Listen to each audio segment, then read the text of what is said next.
Now, as US Defense Secretary Pete Hegseth faces questions over the mounting costs of the conflict with Iran, let's speak to Trita Parsi, co-founder and executive vice president of the Quincy Institute. Thank you so much for your time. We're hearing now the Pentagon telling us $25 billion and counting for this conflict so far.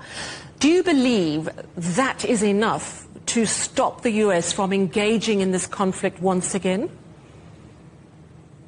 It is getting very close to a point in which opposition within the Republican Party is starting to get to become strong enough to amount to pressure on Trump to find an exit. And this is part of the reason why the administration is also looking at ways of just simply declaring victory and walking away from this. Trump is in some ways undermining his own position through the blockade, because if he had just walked away, declared victory, yes, the Iranians would have controlled the straits, but flow of oil would have resumed. Oil prices would have come down. By pushing for this blockade, he is actually making sure that even less oil is flowing through the strait. And as a result, oil prices are going up. Average Americans are paying a price, which is nothing compared to what people in other countries are paying, but nevertheless.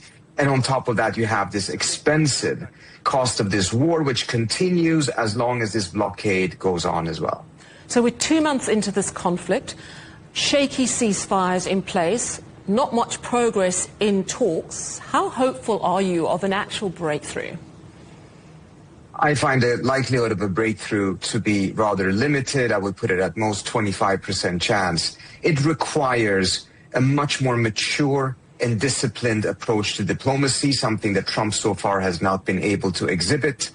Moreover, it requires a much more pragmatic approach, none of these maximalist positions. The United States essentially lost this war. It needs to make a deal that acknowledges that reality instead of pushing for maximalist demands that may not even have been achievable had Iran lost the war, but Iran did not lose the war.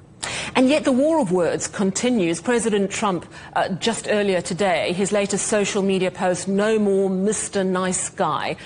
How do you understand that level of rhetoric, given the impasse we're at?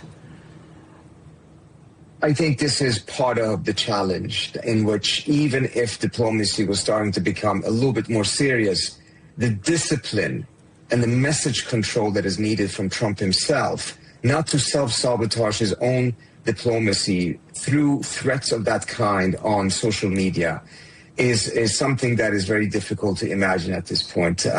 It would be necessary, however. These talks are very fragile. There's a significant political sensitivity on the Iranian side when it comes to how Trump is messaging things, and he's actually undermining his own progress in these talks by talking in this manner.